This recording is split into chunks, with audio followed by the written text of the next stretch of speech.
کہتے ہیں کہ مفتی صاحب سے سوال ہے کہ مسلمانوں کے لیے آزمائش ہو جاتی ہے جب نان مسلم میجورٹی کنٹری میں ان سے پوچھا جاتا ہے کہ سیدھا ایک ورڈ میں جواب دو کہ تمہارے لیے دیش پہلے ہے یا اسلام، پہلے شریعہ ہے یا پہلے کانسٹیٹیوشن۔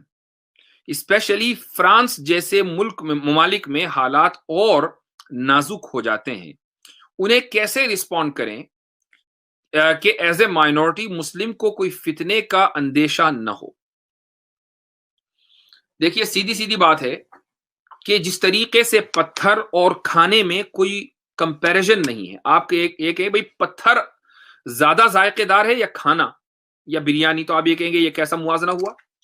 پتھر بھی کوئی کھانے کی چیز ہے، یہ موازنہ ہی غلط ہے کہ دیش پہلے ہے یا اسلام، یہ یا کانسٹیٹیوشن پہلے ہے یا شریعہ، یہ موازنہ ہی غلط ہے۔ جس طریقے سے پتھر اور کھانے کے درمیان جو کمپیریزن ہے وہ غلط ہے، ایسے ہی یہ سوال کرنے والے کے ذہن کے اوپر اس کی عقل پر پتھر پڑے ہوئے ہیں کہ وہ اس طریقے کا سوال کرتا ہے۔ اگر آپ اس کے سوال کو ڈیبنک کر دیں، لیکن بہت سے لوگ اپنی جہالت کی وجہ سے آگے بڑھتے ہیں، کہتے ہیں کہ نہیں، ایسا ہو سکتا ہے کہ آپ کے ملک کا کوئی قانون ہو وہ اسلام کے خلاف ہو، تو اب آپ اسلام پہلے ہے یا ملک پہلے، دیش پہلے ہے، تو آپ کھل کر کہیے کہ اسلام پہلے ہے۔ دیش کے پہلے ہونے کا کوئی مطلب ہی نہیں ہے، کیونکہ دیش ان لوگوں کے نزدیک پہلے ہوتا ہے کہ جو دیش یا ملک کی یا مٹی کی پوجا کرتے ہیں۔ ہمارے نزدیک تو مٹی زمین کے نیچے رندنے والی چیز ہے، پوجا کرنے والی چیز نہیں ہے۔ ہمارا ملک ہمیں عزیز اس لیے ہے کہ وہ ہمارا وطن ہے، جس طریقے سے ہمیں اپنے گھر سے پیار ہوتا ہے، لیکن کیا انسان گھر کو تبدیل نہیں کرتا؟ گھر تبدیل کرتا ہے، ایک گھر سے دوسرے گھر میں چلا جاتا ہے، وہ اپنا گھر ہی نہیں بلکہ شہر تبدیل کرتا ہے، شہر ہی نہیں ملک تبدیل کرتا ہے۔ لیکن اسلام کے تعلق سے یا مذہب کے تعلق سے ایسا نہیں ہوتا کہ آج کوئی سا مذہب ہے کل دوسرا مذہب ہے۔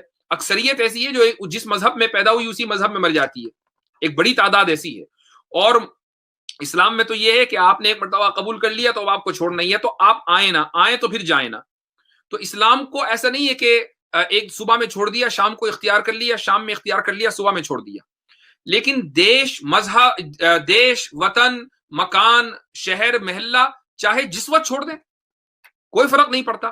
ہمارے لیے علاقہ وہی مقدس ہے، جگہ وہی مقدس ہے کہ جس کی تقدیس کو شریعت نے کہہ دیا ہو کہ مقدس ہے۔ مثال کے طور پر اللہ نے مسجدوں کے بارے میں کہہ دیا کہ وَأَنَّ الْمَسَاجِدَ لِلَّهِ، کہ مسجدیں اللہ کی ہیں، they belong to اللہ۔ تو لہٰذا دنیا میں جتنی بھی مسجدیں ہیں وہ ساری کی ساری مقدس ہو گئی چونکہ وہ اللہ کی ہیں۔ اسی طریقے سے مکہ مقدس ہے چونکہ وہ وہاں پر حج ہوتا ہے، مدینہ مقدس ہے اس لیے کہ وہ نبی کریم صلی اللہ علیہ وسلم کا شہر ہے۔ ہمارے لیے بیت المقدس مقدس ہے چونکہ وہ انبیاء کی سرزمین ہے۔ تو جن زمینوں کا اور علاقوں کا تعلق مذہب سے ہے، انبیاء سے ہے، قرآن سے ہے، ہمارے لیے وہی مقدس ہے۔ جن زمینوں کا اور علاقوں کا تعلق مذہب سے نہیں ہے تو پھر وہ علاقے ہمارے لیے بالکل ایسے ہی جیسے دنیا کے دوسرے علاقے۔ یعنی ایک انسان اگر انڈیا میں رہتا ہے، ایک انسان اگر انگلینڈ میں رہتا ہے، تو اس کے لیے انگلینڈ اور فرانس کے درمیان کوئی فرق نہیں ہے۔ ایسا نہیں ہے کہ انگلینڈ کی سرزمین اس کے لیے زیادہ فضیلت رکھتی ہو فرانس کی سرزمین کے مقابلے میں، سوائے اس کے کہ انگلینڈ اس کا گھر ہے اور وہ اپنے گھر سے ہر ایک انسان کو محبت اور انسیت ہوتی ہے، بس اتنا ہی ہے۔ اس لیے آپ کو اور ہر انسان کو ڈنکے کی چوٹ پر یہ کہنا چاہیے کہ اگر کبھی ایسا ہوا کہ مذہب اور دیش کے درمیان اور ملک کے درمیان یہ اختیار دیا گیا کہ ایک کو چننا ہے تو اسلام کو چننا ہے، دیش کو چننے کا کوئی مطلب ہی نہیں ہے، چونکہ یہ جو پوری زمین ہے اللہ تعالیٰ نے یہ ہمارے لیے اس لیے بنائی ہے کہ ہم چاہے جہاں آباد ہو جائیں۔ اگر ایک ملک کی زمین ہمارے لیے تنگ ہوتی ہے تو ہم دوسرے ملک میں جا کر آباد ہو جائیں۔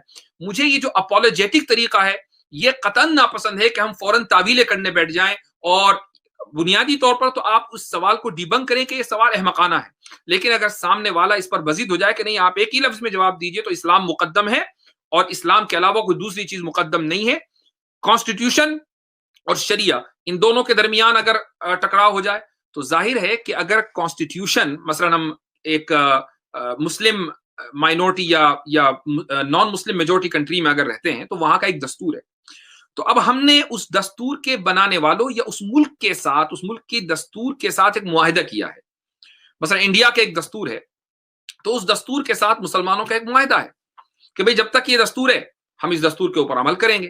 اچھا, دستور کے جو بنیادی جو پوائنٹس ہیں, جو اس کا ایسنٹ ہے, یعنی جو اس کی جو اساس ہے, جو اس کی روح ہے, ہمارا معاہدہ اس کے ساتھ ہے کہ جس کے اندر مذہب کی آزادی ہے, مذہب کے اوپر چلنے کی آزادی ہے, وغیرہ وغیرہ.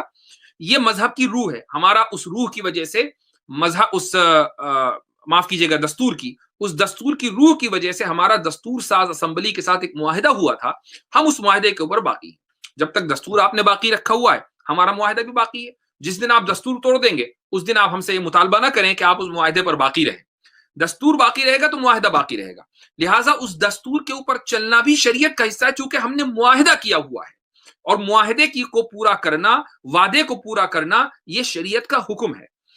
اللہ یہ کہ دستور میں کوئی ایسی شق کا اضافہ ہو جائے جو شریعت کے خلاف ہو, تو ظاہر ہے کہ ہم اس سے برات کا اظہار کریں گے, اس سے ناپسندیدگی کا اظہار کریں گے, اور اس تعلق سے جو بھی دستوری یعنی دائرے میں رہ کر کوششیں ہو سکتی ہیں اس کو ختم کرانے کی وہ کوشش کریں گے. آخر تک جائیں گے کہ جہاں تک کہ قانون نے, دستور نے ہمیں اجازت دی ہوگی, اور اگر ہماری کوششیں پوری ہو جائیں تو پھر ہم اس پر دل سے راضی نہیں ہوں گے.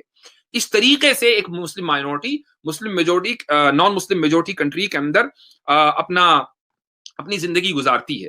تو بغیر کسی اپالوجی کے, بغیر کسی معذرت خانہ رویے کے آپ ڈنکے کی چوٹ پر کہیے کہ اسلام پہلے ہے, اور اگر اسلام پر عمل کرنے کی کسی ملک میں اجازت نہیں ملے گی تو اللہ نے پوری زمین کو اس لیے نہیں بنایا کہ خالی پڑی رہے, اس لیے بنایا کہ اس کو آباد کیا جائے. ہم نہیں, یہاں نہیں رہیں گے, کہیں اور چلے جائیں گے. تو یہ دراصل یہی رویہ ہونا چاہیے. اپولوجیٹک رویہ مسلمانوں کا ہرگز نہیں ہونا چاہیے.